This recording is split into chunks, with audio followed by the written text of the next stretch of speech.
Добре дошли в кухнята на тихото готвене с Деси. Днес ще ви покажем как да се приготвите една много известна френска салата Николас. Уточнявам, че това е вариация на салатата.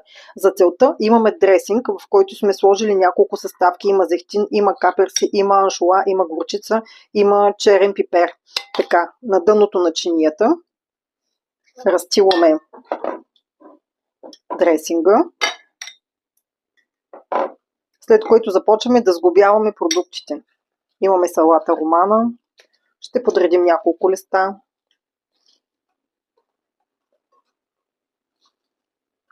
Имаме салата микс. Ще сложим и от нея.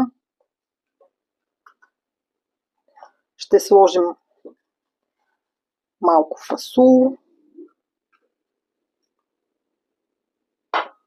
Ще сложим паста.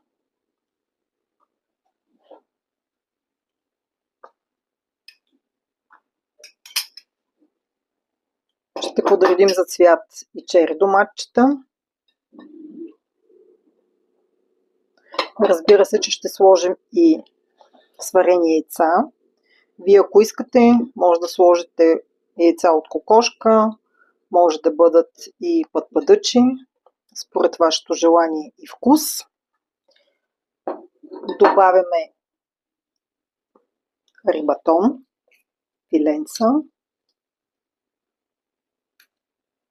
Пръснете ги.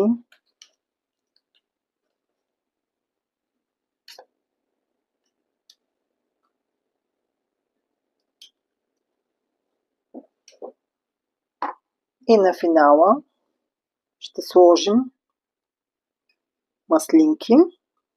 Разбира се, отгоре още малко от дресинга.